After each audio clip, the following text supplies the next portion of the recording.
Part number 28, पेशकश मीरे कारवान। और फिर एक बहुत बड़े चट्टानी पत्थर से घूमकर मैं जैसे ही दूसरी तरफ आया, ठटक कर रुक गया।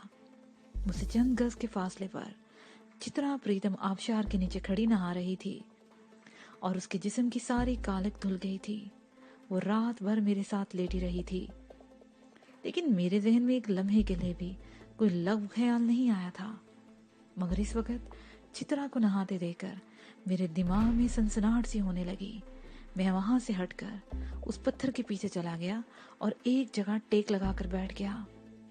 मेरे लिबास और जिस्म पर भी खून के धब्बे थे और ये सोचकर ही मुझे घिन सी महसूस होने लगी कि मेरा जिस्म और लिबास उन गलीज पुजारियों के गंदे खून से आलूदा है। तकरीबन आधे घंटे बाद छोटे छोटे पत्थरों के लुढ़कने की आवाज सुनकर मैं समझ गया कि प्रीतम वापस जा रही है। मैं यहाँ पर हूँ, मैंने ऊंची आवाज में पुकार कर उसे अपनी मौजूदगी से आगाह कर दिया। चंद सेकंड बाद ही चित्रा मेरे सामने आ गई। उसे शलवार कमीज पहन रखी थी, बालों से पानी निचड़ रहा था जिससे कमीज तर हो रही थी। उसे यकीनन सर्दी लग रही थी। वो होले होले कांप रही थी। हम गाड़ के सामने आ गए। चित्रा धूप में एक पत्थर से टेक लगाकर बैठ गई। मैंने कंबल लाकर उसके ऊपर डाल दिया और अपने बैग में से कपड़े निकालकर नहाने के लिए चला गया। और फिर 1 घंटे बाद मैं भी चित्रा के पास धूप में बैठा हुआ था। वो गार में जाकर अपने थैले में से प्लास्टिक की एक थैली निकाल लाई जिसमें 1 किलो के लगभग काले भुने हुए चने भरे थे। उनमें नुफलदाने भी थे। मैं अपनी कुटिया में हमेशा ऐसी चीजें रखती हूँ जो निहायत संगीन सूरत-ए-हाल में काम आ जाती हैं। वो थैली खोलते हुए बोली, कुटिया से निकलने से पहले मैंने ऐसी चीजें थैले में डाल ली थी जब हमारे काम आएंगी। हम चने खाते हुए बातें करते रहे। चित्रा पहले भी कई मर्तबा यहाँ आ चुकी थी। ये जगह हरिद्वार शहर से तकरीबन 2 मील के फासले पर और काफी बुलंदी पर थी। इस तरफ बहुत कम लोग अमूमन आते थे। लोग इस तरफ जाते थे जहाँ पहाड़ियों में मंदिर बने हुए थे और इस तरफ कोई मंदिर नहीं था। दिन गुजर गया। शाम के साए गहरे होने लगे। उसके साथ ही हुनकी में भी बदतरीज इजाफा होता गया। पूरे दिन में शहर का कोई आदमी उस तरफ नहीं आया था जिसे हमें शहर की सूरत हाल का इल्म होता। वो रात भी हमने तारीख गार के अंदर ही गुजार दी। मेरे अंदर ची की पुरस्कार कुव्वत ने मुझे सर्दी से बचा लिया था। मैंने दोनों कंबल चित्रा को दे दिए थे ताहम दीवार के साथ टेक लगाने के साथ साथ बैठे हुए मैंने भी कंबल का एक हिस्सा टांगों पर डाल रखा था। अगले रोज दोपहर तक हम गार के आसपास ही रहे और फिर शहर जाने का फैसला कर लिया। जिस तरफ से हम लोग उस रात आए थे वो बहुत तवील फासला था, लेकिन एक और रास्ता भी था जहां से शहर का फासला 2-2.5 मील से ज्यादा नहीं था और ये रास्ता बहुत कठिन और दुश्वार गुजार था और गालबन यही वजह थी कि लोग उस तरफ से नहीं आते थे। इस रास्ते से शहर तक पहुंचने में हमें 1.5 घंटे से ज्यादा नहीं लगा। शहर के नवाही इलाकों में ज्यादातर गेस्ट हाउसेस थे। आबादी बहुत छिद्री थी। कोई मकान या गेस्ट हाउस किसी पहाड़ी के दामन में था और कोई पहाड़ी पर वाक़या था। हम लोग जिस सड़क पर चल रहे थे उसका नाम तो मुझे मालूम नहीं था, लेकिन अगर उसे ठंडी सड़क का नाम दिया जाए तो गलत ना होगा। दोनों तरफ घनी शाहों वाले दरख्त थे जिनकी शाहें ऊपर से आपस में मिली हुई थी। इस वक्त 2 बज रहे थे और हमने सोचा कि सबसे पहले किसी रेस्टोरेंट में बैठकर खाना खाएंगे और फिर कुछ मालूमात हासिल करने की कोशिश करेंगे। मैंने चलते चलते प्रीतम की तरफ देखा। उसने शलवार कमीज पहन रखी थी, अलबत्ता दुपट्टा नाम की कोई चीज नहीं थी। कंगा ना होने की वजह से बाल उलझे और बिखरे हुए थे। चेहरे पर किसी किस्म का मेकअप नहीं था। इसके बावजूद वो बेहद हसीन लग रही थी। उसका ताल्लुक पंजाब के सिख घराने से था जो परसों पहले सिंगापुर में जाकर आबाद हो गया था। सिंगापुर में सैकड़ों सिख खानदान आबाद थे। पाकिस्तान और हिंदुस्तान से ताल्लुक़ रखने वाले और भी हज़ारों खानदान सिंगापुर को अपना वतन बना चुके थे, लेकिन जो चार्म सिख औरतों में था वो किसी और कौम की औरतों में नज़र नहीं आता था। मैंने जीन्स और ओपन शर्ट पहन रखी थी जिसके ऊपर के 2 बटन खुले हुए थे। इक्का दुक्का दुकानें शुरू हो चुकी थीं। हम इधर उधर देखते हुए आगे बढ़ते रहे और बिलाहिर एक मारवाड़ी हिंदू के होटल के सामने रुक गए। होटल के सामने फलों और कचौरी वगैरह के ठेले भी थे। जगह खासी बारौनक थी। भूख लग रही है। चित्रा ने मेरी तरफ देखते हुए कहा, इस होटल में बैठकर खाना खा लेते हैं, फिर आगे चलेंगे। भूख मुझे भी लग रही थी। इस होटल में दाखिल हो गए। खासा लंबा चौड़ा हाल था। थोड़े थोड़े फासले पर बहुत सारी मेजें और कुर्सियां बिछी हुई थी। बड़ी तादाद में ग्राहक भी मौजूद थे। ग्राहकों में ज्यादा तादाद उन लोगों की थी जो हिंदुस्तान के मुख्तलिफ शहरों से गंगोत्री यात्रा आए हुए थे। उनमें बच्चे भी थे और औरतें भी। मैं और चित्रा प्रीतम हाल के आखिर में एक मेज पर बैठ गए। मेज पर प्लास्टिक का एक मैला सा जग और 2 गिलास रखे हुए थे। हमारे बैठते ही मैले कुचैले लिबास में मलबूस एक लड़का आया और कंधे पर पड़ी हुई मैली सी साफी उतार कर मेज साफ करने लगा और फिर वो अपने होटल में तैयार खानों की तफसील बताने लगा। वो एक ही सांस में बोलता चला गया। बहुत सारी चीजों के नाम तो मेरी समझ में नहीं आ सके। दाल चावल ले आओ हम दोनों के लिए, चित्रा ने कहा, लेकिन पहले ये जग और गिलास धोकर ताज़ा पानी लाओ। लड़का जग और गिलास उठाकर चला गया। चंद मिनट बाद उसे हमारे सामने पानी से भरा हुआ जग और 2 गिलास रख दिए और फिर थोड़ी देर के बाद चावल की 2 प्लेटें भी हमारे सामने रखकर चला गया। चावलों पर दाल पड़ी हुई थी। हमने अपनी अपनी प्लेट अपनी तरफ सरका ली। किसी प्लेट में भी चम्मच नहीं था। मुझे बहरहाल पहले भी हाथों से चावल खाने का तजर्बा हो चुका था। हम अभी खाना ही खा रहे थे कि एक साधु हमारे करीब आकर खड़ा हो गया। मैंने चौंक कर उसकी तरफ देखा। उसने टहनों तक लंबा घेरवे रंग का चोगा, गले के बटन खुले हुए जिसे सीने के स्याह बाल झांक रहे थे। गले में रंग बिरंगे मोतियों की कई मालाएं थी। दोनों हाथों में स्टील के कड़े थे। माथे पर कशका और दोनों गालों पर भी सफेद लकीरें खींची हुई थी। दोनों कानों में बड़े बड़े बाले थे। सर के बाल लंबे और उलझे हुए और गुत्थे हुए थे, जैसे मट्टी में किसी किस्म की लिपाई की गई हो। साफ लग रहा था कि बरसों से पानी को उसने बालों के करीब नहीं आने दिया। उसकी दाढ़ी और मूंछों के बाल इस तरह आपस में मिले हुए थे कि मुंह का दहाना तलाश करना मुश्किल था। उसके एक हाथ में त्रिशूल और दूसरे हाथ में पीतल की एक छोटी सी बाल्टी थी। दाएं कंधे पर एक मैला सा कपड़े का थैला भी लटका हुआ था जिसमें न जाने क्या कुछ भरा हुआ था। मजमूई तौर पर वो साधु बहुत ही गलीज था। उसे अपने करीब देखकर मेरे जहन में अचानक ही यह ख्याल उभरा कि कहीं वो पंडित प्रज्ञाराज का आदमी तो नहीं। उसे शायद हमें पहचान लिया हो। चित्रा प्रीतम के चेहरे का रंग भी एक लम्हे को मुतगय्यर हो गया था, लेकिन उसने फौरन ही अपनी इस कैफियत पर काबू पा लिया। वो साधु अगरचे हासा खट्टा कट्टा था, लेकिन इस वक्त उसके चेहरे पर यतीमी बरस रही थी। और जिस अंदाज में वो हमारे करीब आकर खड़ा हुआ था, इससे मुझे उसके बारे में अपनी पहली राय बदलनी पड़ी।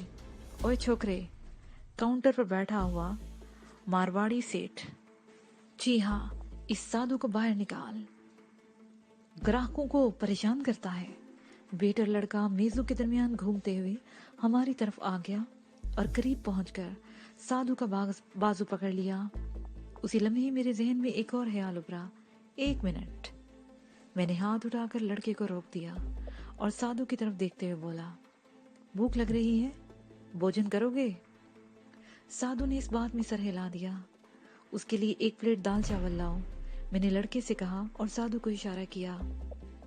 वो बड़ी बेतकल्फी से कुर्सी पर बैठ गया। त्रिशूल मेज के साथ टिकाकर खड़ा कर दिया और बाल्टी कुर्सी के करीब फर्श पर रख दी। ऐसे गलीज आदमी को तो दूर से देखकर ही कराहियत महसूस होती थी, लेकिन मैंने उसे अपने साथ बिठा लिया था और मेरी साधु से हमदर्दी बिला वजह नहीं थी।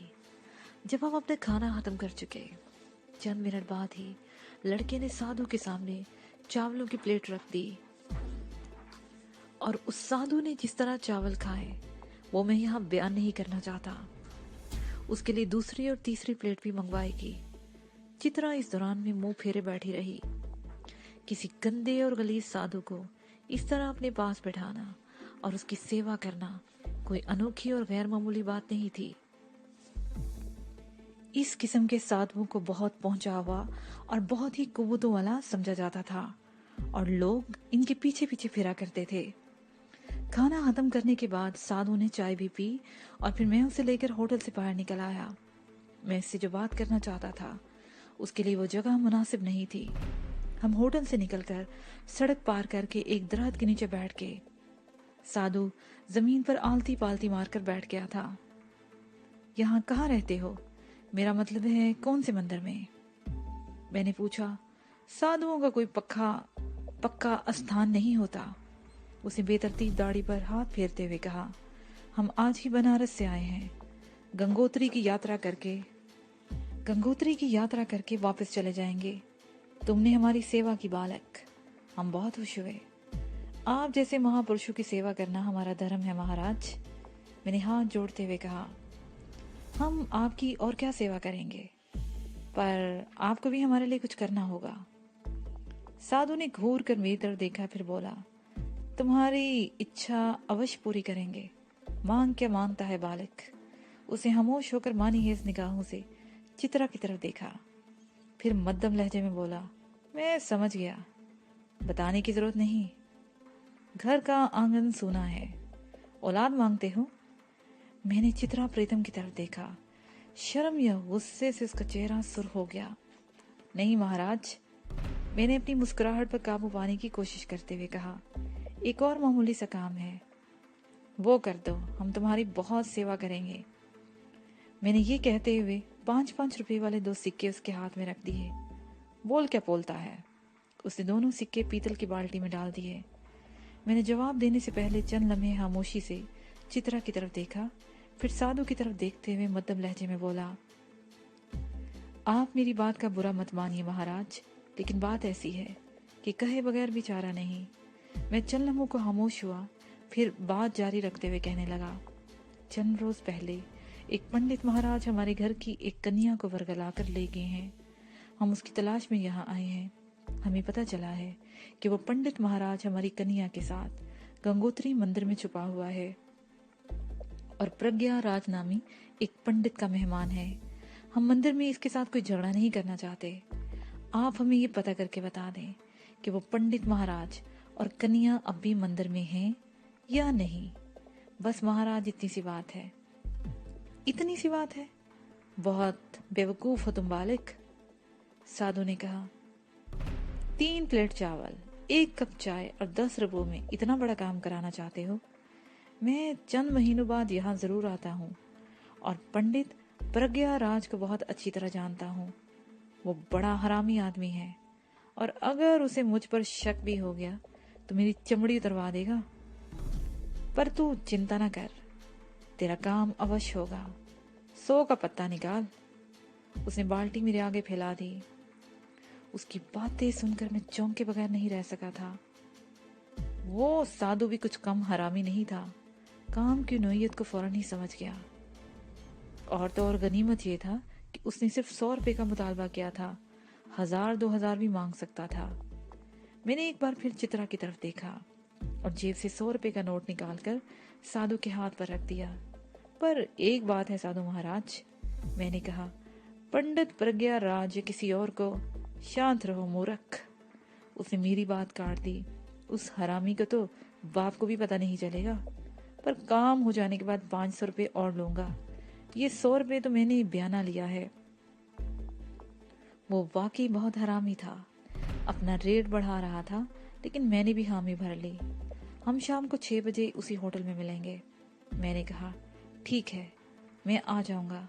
वो ये कहते हुए उठ गया और हरि राम नारायण के नारे लगाता हुआ एक तरफ चल दिया। मैंने बहुत बड़ा रिस्क लिया था। चित्रा ने उसके जाने के बाद कहा, ये पंडित, साधु और पुजारी एक ही थैली के चट्टे बट्टे हैं। अगर इसने पंडित प्रज्ञाराज को हमारे बारे में बता दिया तो वो ऐसा नहीं करेगा। मैंने इसकी बातों से अंदाजा लगा लिया है। मैंने मुस्कुराते हुए जवाब दिया। इसने जो अल्फाज इस्तेमाल किए थे उनसे तुमने भी अंदाजा लगा लिया कि पंडित प्रज्ञाराज से इसे कितनी नफरत है। इसकी नफरत से अंदाजा लगाया जा सकता है कि ये दरबदर है, जबकि प्रज्ञाराज एक बहुत बड़े मंदिर में बैठा हुआ है। इसे ये भी दुख होगा कि प्रज्ञा महाराज तो ऐश कर रहा है, जबकि वो खुद ठोकरे खाता फिर रहा है। इत्मीनान रखो, वो प्रज्ञाराज को हमारे बारे में कुछ नहीं बताएगा, बल्कि हो सकता है वो आइंदा भी हमारे काम आए, और हमें ऐसे आदमियों की ज़रूरत है। ठीक है, लेकिन हमें मुहतात रहना होगा। चित्रा ने कहा, मेरा ख्याल था कि हम 1-2 घंटे में वापस चले जाएंगे, लेकिन अब 6 बजे तक यहीं रहना पड़ेगा। इस दौरान में हम कुर्बो जवार की दुकानों से अपनी ज़रूरत की चीज़ें ले लेंगे और किसी जगह बैठकर वक्त गुजार लेंगे। इस दौरान हम लोगों से भी परसों रात वाले वाक़े के बारे में कुछ मालूमात हासिल करने की कोशिश भी करेंगे। मैंने कहा। हम दोनों आहिस्ता आहिस्ता एक तरफ चलने लगे। अभी हमने ज़्यादा फासला तय नहीं किया था कि सामने से आते हुए कुछ लोगों को देखकर मैं ठठक गया। मुझे अपनी आंखों पर यकीन नहीं आ रहा था, लेकिन मैं अपने उन चेहरों को भी तो झुटलाया नहीं जा सकता था। वो ठाकुर भानोद सिंह और उसके साथ जानकी, रूपमती और बमला थी। उन्होंने भी हमें देख लिया था और करीब आकर वो जिस तरह मुझसे मिले, वो मंजर चित्रा प्रीतम के लिए खासी हैरत और परेशानी का बायस बना था। उनकी बातों से ये इंकशाफ हुआ कि वो लोग मेरी तलाश में 3 दिन से यहाँ आए हुए थे और आश्रमों, होटलों और गेस्ट हाउसेस में मेरा हुलिया बताकर मुझे तलाश करते फिर रहे थे। ठाकुर ने उस तरफ, जिस तरफ से हम आए थे, पहाड़ी के दामन में एक कॉटेज किराए पर ले लिया था। वैसे ही उनकी खुशकिस्मती थी कि उन्हें यहाँ आते ही कॉटेज मिल गया था, जबकि लोग हवार होते फिरते थे और खुले आसमान के नीचे ठठर ठठर कर रातें गुजारने पर मजबूर थे। वो कॉटेज मारवाड़ी के उस होटल से जहां हमने खाना खाया था तकरीबन 1 मील के फासले पर पहाड़ी के दामन में था। एक दूसरे से हाथ से फासले पर कुछ और भी कॉटेज थे और 1-1.5 घंटा पहले पहाड़ी से उतरकर हम उस तरफ से गुजर कर आए थे। कॉटेज 2 बड़े कमरों और एक रसोई पर मुश्तमिल था। उन्होंने यहाँ चाय वगैरह बनाने का इंतजाम भी कर रखा था। कॉटेज में आने के बाद थोड़ी देर के बाद रूपमती चाय बनाने के लिए किचन में चली गई। जानकी और बमला मेरे दाएं बाएं जिस तरह चिपक कर बैठी हुई थी, उसे देखकर चित्रा गोया उलझ कर रह गई थी। रूपमती को चाय लाने में देर नहीं लगी और चाय की चुस्कियों के दौरान ही मैंने उन्हें यहाँ पर अपने आने के बारे में बता दिया और अब तक की सूरत हाल के बारे में आगाह करने लगा। अगर दारा यही है तो इस मर्तबा से बचकर नहीं जाना चाहिए। मेरे खामोश होने पर ठाकर ने कहा, वो यही है और गंगोत्री मंदिर में छुपा हुआ है। मैंने एक साधु को इस बारे में मालूमात हासिल करने के लिए भेजा है।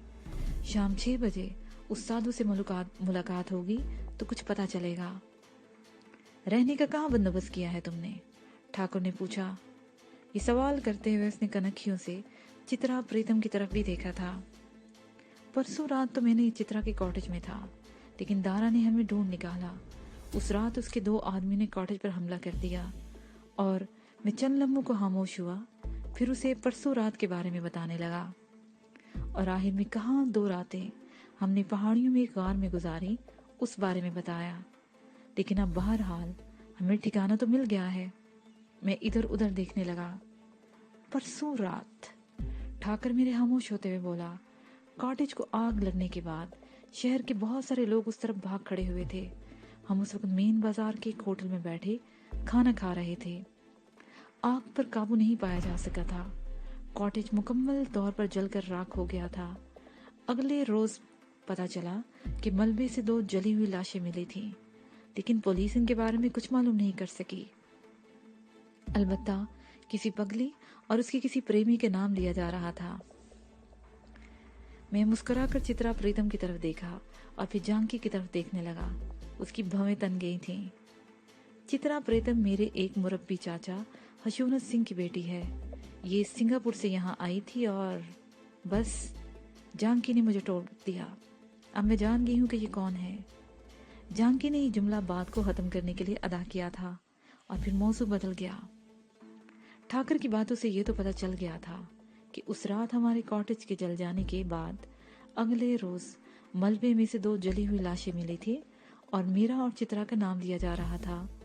लेकिन ये अंदाजा नहीं हुआ था कि पुलिस ने हमारे बारे में क्या राय कायम की थी।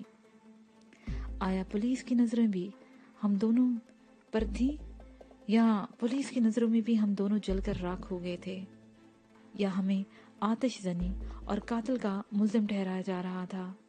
ये मालूम करने के लिए मुझे शहर में ऐसे लोगों से राब्ता करना था जो इस सिलसिले में कुछ ज्यादा जानकारी रखते हों, और इस बात का भी अंदेशा था कि पुलिस हमें तलाश कर रही हो।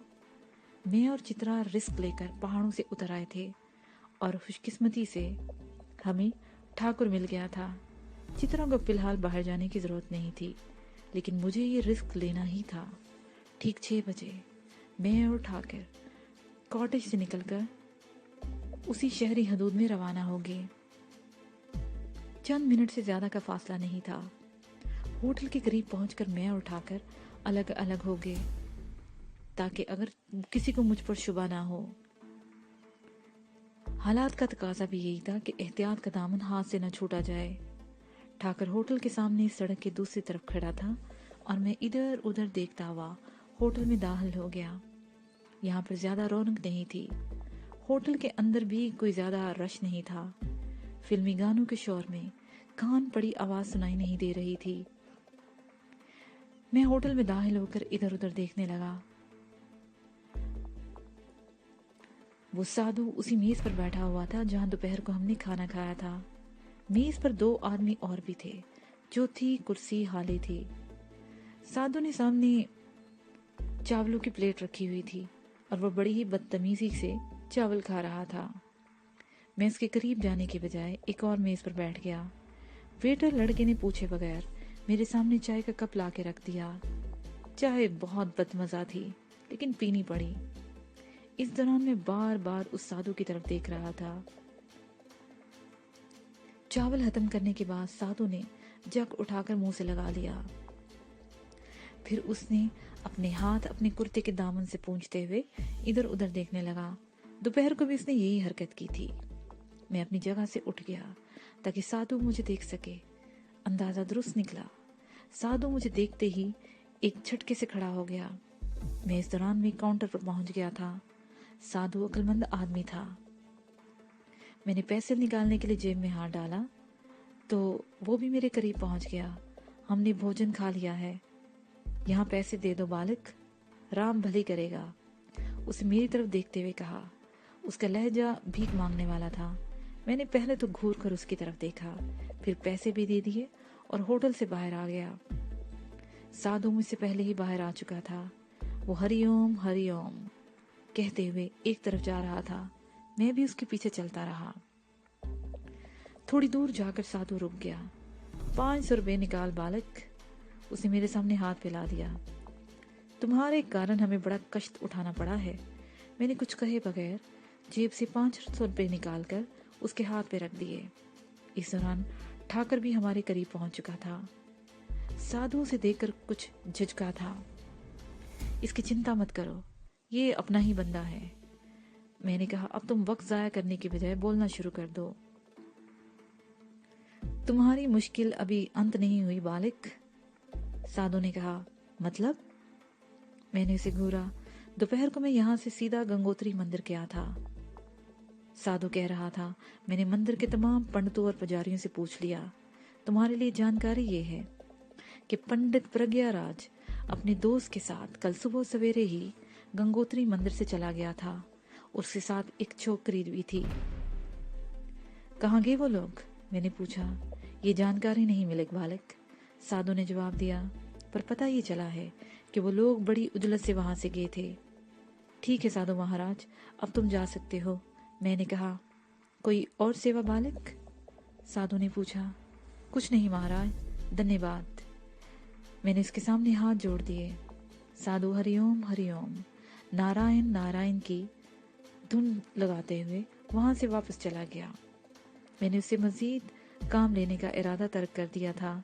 जिस तरह शुरू ही से पता चल गया था कि आगे चलकर हमारे लिए खतरनाक साबित हो सकता है। मैंने उसे 100 रुपये दिए थे और मेरी ये कोशिश रायगा नहीं गई थी। कम से कम ये तो पता चल गया था कि दारा और प्रज्ञाराज गंगोत्री से चले गए हैं। वो कहाँ गए थे ये जानना अब बाकी था। हम वापस आ गए। तुमने इस तरह साधु को भी भगा दिया। उसके जरिए कम से कम ये मालूम किया जा सकता था कि वो लोग कहाँ गए हैं। ठाकर ने कहा, ये साधु काबिल एतमाद नहीं है। मैंने जवाब दिया, इनके बारे में मालूम करने के लिए हमें कोई और तरीका इख्तियार करना पड़ेगा। ओ हाँ, याद आया। मैं एकदम उछल पड़ा। क्या हुआ? क्या याद आ गया? ठाकर ने उलझी हुई नजरों से मेरी तरफ देखा। स्वामी परमानंद, मैंने कहा और फिर से स्वामी परमानंद के बारे में बताने लगा। तो फिर ठीक है। ठाकुर एकदम से उठकर खड़ा हो गया। अभी चलो, इस काम में हमें देर नहीं करनी चाहिए। जानकी वगैरह को कुछ हदायत देने के बाद मैं और ठाकर कॉटेज से निकलकर शहर की तरफ रवाना हो गए। मेन बाजार तक पहुंचने में हमें आधे घंटे से ज्यादा नहीं लगा। इस वक्त रात के 9 बजने वाले थे और बाजार में खासी रौनक थी। आश्रम वाली गली तलाश करने में मुझे ज्यादा दुश्वारी पेश नहीं आई थी। मुझे ये भी अंदेशा था कि कहीं स्वामी परमानंद भी इन लोगों के साथ कहीं गायब न हो गया हो, लेकिन ये जानकर इत्मीनान हुआ कि वो तकरीबन 1 घंटे पहले आश्रम से बाहर गया था और उसकी वापसी में 1 घंटा भी लग सकता था और 2 घंटे भी। लेकिन हमें ज्यादा इंतजार नहीं करना पड़ा। तकरीबन आधे घंटे बाद ही वो एक तरफ से आते हुए दिखाई दिए। मैंने इशारे से ठाकुर को बता दिया। स्वामी परमानंद अकेला ही था और तेज कदम उठाते हुए आ रहा था। ठाकुर ने आगे बढ़कर उसे आश्रम में दाखिल होने से पहले ही रोक दिया। मैं सामने आने के बजाय दूर ही खड़ा रहा था। ठाकुर चंद मिनट स्वामी से बातें करता रहा। फिर वो आश्रम के सामने से होते हुए उस गली में आगे चलने लगे। मैं कुछ फासला देकर उनके पीछे चलता रहा। वो दोनों अगली गली में मुड़कर रुक गए। उस तरफ भी दुकानें वगैरह नहीं थी, रिहायशी मकान थे और लोगों की आमदोरफ्ती भी बहुत कम थी। मैं जैसे ही उसके करीब पहुंचा, स्वामी परमानंद मेरी सूरत देखकर उछल पड़ा। तुम? क्यों? मुझे देखकर करंट क्यों लग गया है तुम्हें? मैंने कहा, मुझे देखकर वो जिस तरह बदहवास हुआ था, इससे मुझे अंदाजा लगाने में दुश्वारी पेश नहीं आई थी कि वो मुझे जानता है कि मैं कई रोज से चित्रा प्रीतम के साथ रह रहा था। सोबराज ने भी मरने से पहले इन लोगों को मेरे बारे में बता दिया था। वो लोग आनबन मेरी निगरानी भी करते रहे थे। इस तरह मेरा चेहरा उनके लिए अजनबी नहीं था। तुम मुझे धोखे से कहीं ले जा रहे थे। स्वामी ठाकर की तरफ देखते हुए बोला। उसके चेहरे पर खौफ नुमाया था। मैं वापस जा रहा हूँ। अगर तुम दोनों ने मुझे रोकने की कोशिश की तो मैं शोर मचा दूंगा। मेरा ये खिलौना तुमसे ज्यादा शोर मचा सकता है। ठाकर ने पिस्तौल निकाल लिया। खामोशी से हमारे साथ चलो। अगर कोई गड़बड़ करने की कोशिश की तो खोपड़ी में सुराख कर दूंगा। मैं नहीं जानता तुम कौन लोग हो और क्या चाहते हो। स्वामी हकलाया। मैं तुम लोगों को जानता भी नहीं। मुझसे तुम्हारी क्या दुश्मनी हो सकती है? तुम्हारे लिए यही जान लेना काफी है कि हम तुम्हें जानते हैं और बहुत अच्छी तरह जानते हैं, मैंने कहा और फिर ठाकर की तरफ मुतवज्जा हो गया। तुम उसे लेकर चलो ठाकर, मैं दूसरी तरफ से होकर आता हूँ। अगर ये रास्ते में कोई गड़बड़ करे तो उड़ा दो इसकी खोपड़ी। चलो स्वामी जी। ठाकर ने इसे इशारा किया। वो दोनों गली में आगे की तरफ चलते गए और मैं वापस आ गया। मेन बाजार में आकर मैंने खाने पीने की कुछ चीजें खरीदी और तेज कदम उठाते हुए चलने लगा। हमें शायद दोबारा बाजार की तरफ आने का मौका न मिलता, इसलिए मैंने ये चीजें खरीद ली थी कि रात को फाका न करना पड़े। ठाकर और स्वामी परमानंद मुझसे पहले ही कॉटेज में पहुंच चुके थे। स्वामी चित्रा प्रीतम को खा जाने वाली नजरों से देख रहा था। अब वो समझ चुका था कि वो किसी मुश्किल में फंस गया है। मैंने शॉपिंग बैग जानकी के हवाले कर दिए और हम स्वामी को लेकर कॉटेज से बाहर आ गए। स्वामी के साथ जो कुछ होने वाला था उसके लिए कॉटेज जैसी जगह मुनासिब नहीं थी। कुर्बो जवार में और भी कॉटेज थे। शोर सुनकर कोई भी इस तरफ आ सकता था। हम कॉटेज की पिछली दीवार से होकर पहाड़ियों की तरफ चलने लगे। ठाकुर ने स्वामी को पिस्तौल की जद पे ले रखा था। वो अंधेरे में ठोकरे खाता हुआ चल रहा था। शायद खौफ की वजह से उसे कुछ कम दिखाई दे रहा था। वो पैर रखता कहीं था और पड़ता कहीं था। तकरीबन 1 मील दूर निकल आने के बाद हम एक जगह रुक गए। ये एक मस्ता चट्टान थी। इसके इतराफ में गहरे खड्ड थे और इनसे आगे बुलंद पहाड़ियां थी। स्वामी परमानंद से कुछ पूछगछ के लिए ये बेहतरीन जगह थी। उसकी चीखने की आवाज पहाड़ों में तो गूंज सकती थी, लेकिन किसी के कानों तक नहीं पहुंच सकती थी। तुम लोग कौन हो और मुझे यहाँ लेकर क्यों आए हो? उसे हमारी तरफ देखते हुए खौफजदा लहजे में पूछा। तुमसे कुछ जानकारी चाहिए स्वामी जी। मैंने कहा, अगर तुम हमारी बातों का ठीक ठीक जवाब दोगे तो हम तुम्हें कुछ नहीं कहेंगे। अगर तुमने कोई अड़ी की तो तुम्हारी लाश के टुकड़े करके यहाँ फेंक देंगे। बेड़िए रात भर तुम्हारी जिस्म का दावत उड़ाते रहेंगे। क्या पूछना चाहते हो? स्वामी ने पूछा। मुझे और श्रीमती चित्रा को देखकर तो तुम समझ ही गए होगे कि हम कौन हैं। तुम्हारे गुरु ने चित्रा प्रीतम की बेटी और उसके शोहर को मौत के घाट उतार दिया था, लेकिन पुलिस उसका कुछ नहीं बिगाड़ सकी थी। चंद रोज पहले मेरे एक दोस्त को कत्ल करके उसकी उधड़ी हुई लाश भी तुम लोगों ने सड़क पर फेंक दी थी। 2 रोज पहले मुझे और चित्रा को मारने की भी कोशिश की गई, लेकिन हमें मारने के लिए जो 2 शैतान भेजे गए थे वो जलकर भस्म हो गए।